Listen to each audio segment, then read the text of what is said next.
दोस्तों, आज हम बात करेंगे विवाह के ऊपर कि विवाह कितने प्रकार के होते हैं और किस किस तरीके से ये निर्वहन होते हैं। तो सर्वप्रथम हम बात करते हैं विवाह के ऊपर। विवाह एक ऐसा रिवाज है जो 16 संस्कारों में शामिल है, शुद्ध संस्कार इसे माना जाता है। विवाह दो परिवारों के मध्य,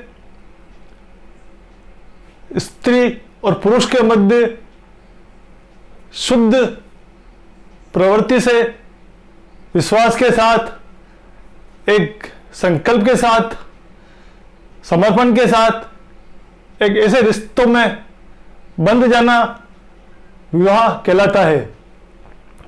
इसमें सर्वप्रथम आता है ब्रह्म विवाह। ब्रह्म विवाह रीति रिवाजों से, संस्कारों के साथ, अग्नि के समक्ष साथ फेरे लेकर दो परिवार अपनी कन्या या पुत्र दोनों की सहमति से ये संस्कार संपन्न कराते हैं।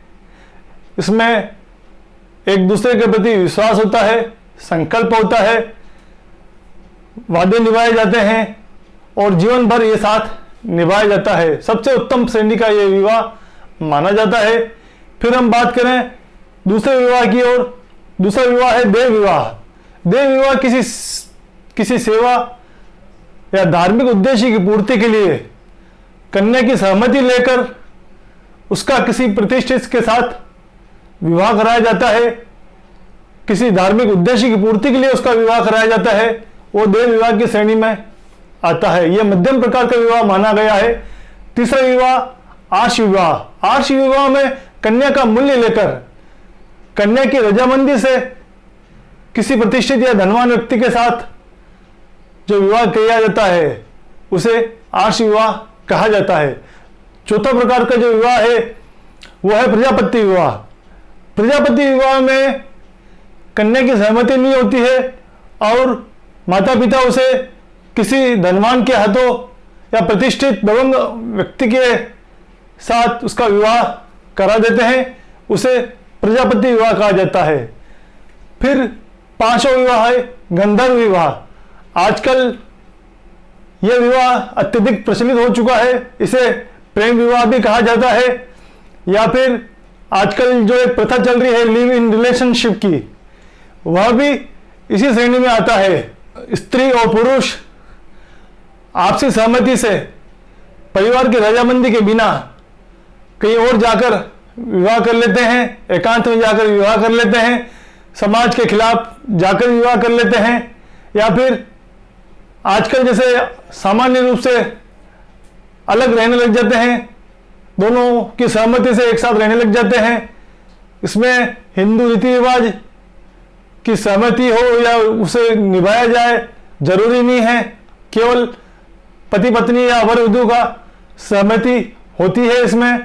तो यह होता है गंधर्व विवाह।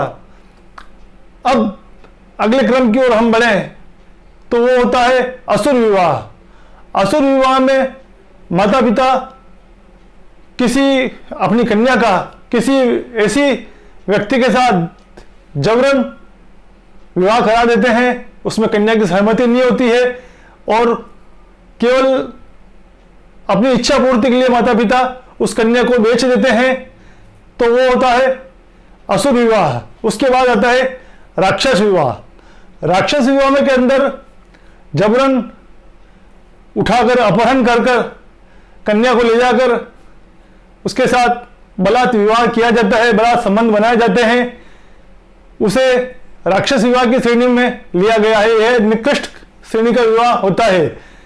उसके बाद अंतिम जो है पिशाच विवाह। पिशाच विवाह के अंदर स्त्री को नशीली दवा या फिर मानसिक दुर्बलता का उसका फायदा उठाकर उसे नशा कराकर उसके साथ अवैध संबंध बनाए जाते हैं या फिर जबरन उसे अपने वश में कर लिया जाता है नशे की हालत में, वो होता है पिशाचिक विवाह। यह भी निकृष्ट श्रेणी की विवाह में माना इसको जा जाता है। हमारी हिंदू संस्कृति में इस प्रकार के विवाह को अवैध और अमान्य माना गया है। तो अब तक हमने विवाह के 8 प्रकार बताए हैं।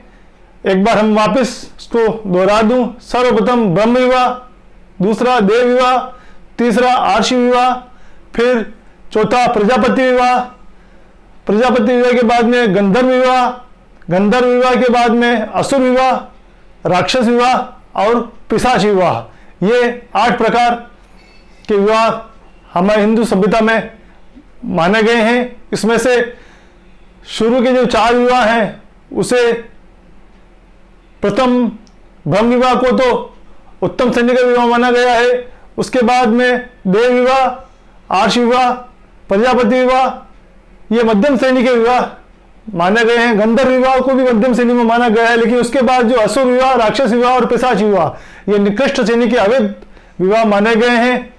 दोस्तों, हम आपके साथ इसी तरह एक नए विषय पर वापस जुड़ेंगे और आपके साथ स्नेह विवाह इसी तरह बने रहेगा।